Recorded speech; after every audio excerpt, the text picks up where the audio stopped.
नरिसाउनुस् दाइ एउटा कुरा म भन्छु उमेरमा हो ठुलो यो कुरा म मान्छु दाइ पनि भन्छु रेस्पेक्ट पनि गर्छु भन्नु मात्र तपाई कि मर्छु कि मार्छु एउटा कुरा छ मनमा दाइ भन्न खोजेको भन्न भाइ भन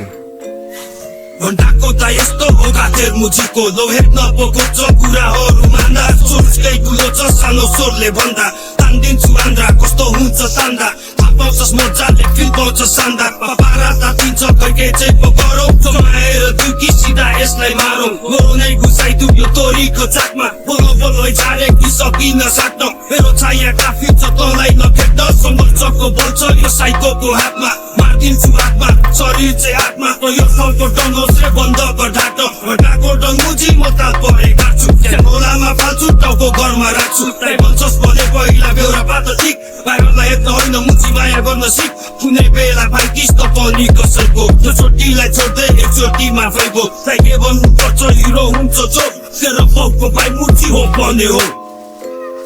ए साईको भाइ बिहान आउने दुईटा बुचीहरूलाई पो पठाइदिइहाल्छ तर म त एकअर्कालाई चाहिने मान्छे दाजुभाइ हो नि त पनि ताइनो तुईको केटाहरूलाई अघि पछि लिएर हिँड्न नगर न दाइसँग आउँदाखेरि इज्जत साथाइछ ओए ओए कसले बोल भन्यो तँलाई यहाँ सकेकै छैन जाँटा तँलाई बोल भन्यो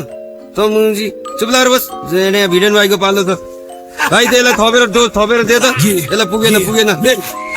फुलले मार्ने अनि को मर्ने हो तेरो घण्टा जस्तो धाककोलाई सो गरेको भाइ होला हेर्न खोज्यो यो चाहिँ हो बरै भो अब तेरो बाउको भाइ मुची हो भने हो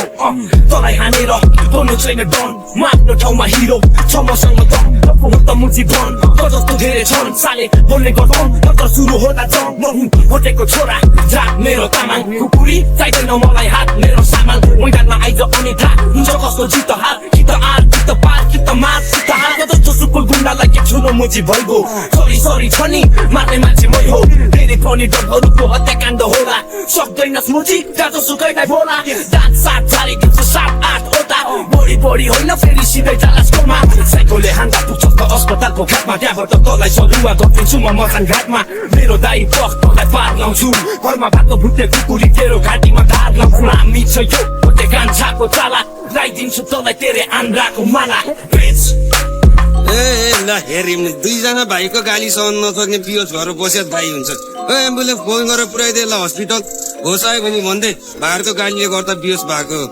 अनि अरू माया झिङ को हिरो हुन्छ दाइ भनेर भाइहरूलाई रेस्पेक्ट गर्ने माया गर्ने हेप्छस् भन्छ केटो ठाउँको ठाउँ फिनिस पार्छ नि भाइहरूले